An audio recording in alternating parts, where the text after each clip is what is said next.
Topic 8. Drain and fill logic. What are the basics of the system drain logic? The system drain logic is based on flow rates and drained volume, which the system continuously monitors during therapy.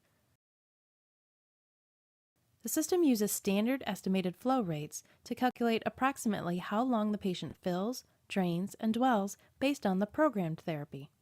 However, patients drain and fill as fast as their body position and catheter allow. What are the benefits of the system drain logic?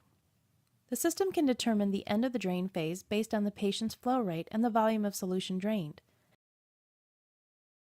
This eliminates idle drain time, maximizes dwell times, and eliminates the guesswork in programming drain and fill times.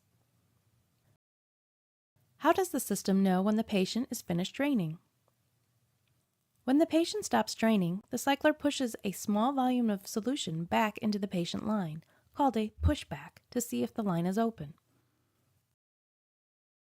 If solution cannot be pushed into the patient, the cycler determines that the line is clamped, blocked, or kinked and issues a check patient line alarm.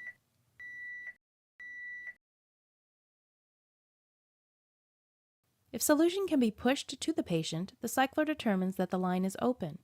If the patient has drained at least the minimum drain volume percentage, the therapy advances to the next fill. If not, a low drain volume alarm sounds. If 50% of the programmed fill volume has not been drained in either one drain or over several drains, a caution negative UF alarm sounds. What causes a low drain volume alarm? A low drain volume alarm occurs if a slow flow or no flow condition exists and the minimum drain requirements have not been met. The requirements are, for standard fill mode, the minimum drain volume has not been met. The iDrain alarm is set to off, which in standard fill mode means that the no flow alarm condition is disabled. A low drain volume alarm can still occur in a slow flow condition. For low fill mode, the minimum drain volume plus the minimum drain time have not been met.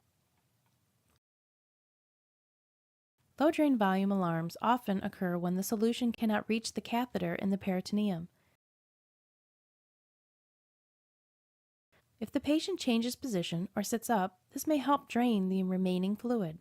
It can also be helpful to try lowering the cycler by 6 inches in order to increase the drain rate.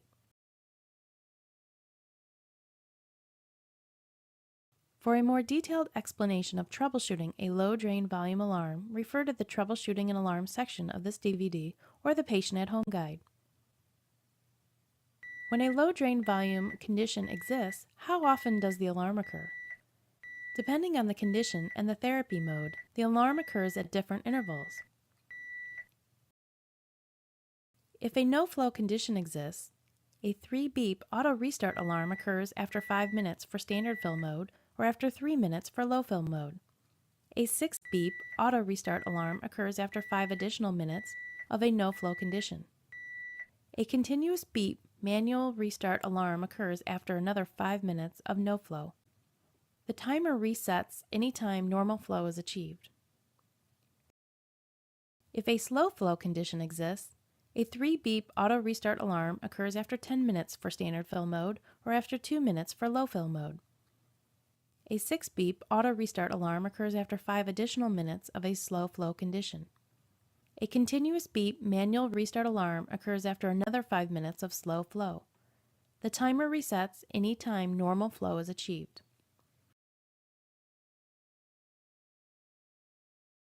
Slow flow for a patient drain is considered to be less than 50 milliliters per minute for standard fill mode and less than 15 milliliters per minute for low fill mode. No flow is considered to be less than 12 milliliters per minute for standard fill mode and less than 3 milliliters per minute for low fill mode. What are the criteria for ending a drain and moving to the next fill? If the minimum drain volume percentage has already been drained, the system uses different slow flow and no flow criteria to determine whether to move on to the next fill. For specific information regarding the criteria, consult the Trainer's Guide for Home Choice APD systems. What is the recommended initial drain volume? The iDrain alarm volume is used to determine the amount of drain volume expected during the initial drain. If the volume of fluid drained is less than the expected volume, a low drain volume alarm sounds. When slow flow or no flow conditions occur during the initial drain, the iDrain alarm volume is used to determine whether the system alarms or moves on to the first fill cycle.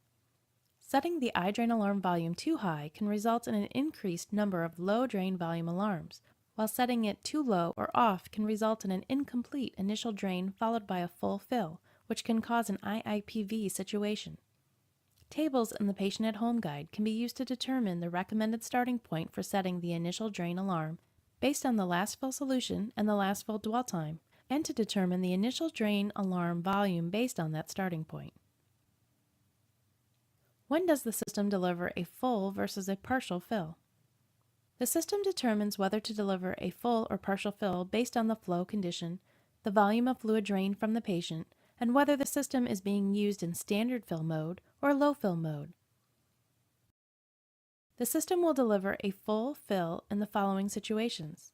In standard fill mode, if the minimum drain volume has been achieved and a caution negative UF alarm has not occurred.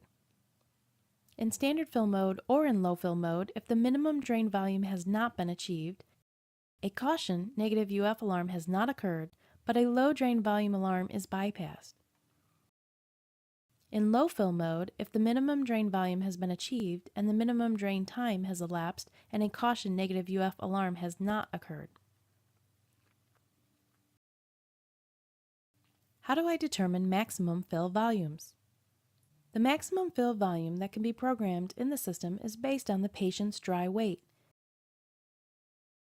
A table in the Patient at Home Guide lists the fill volume limit by patient weight. Most patients require a fill volume that is much lower than the values listed in this table, as these are maximum fill volume limits, not recommended values.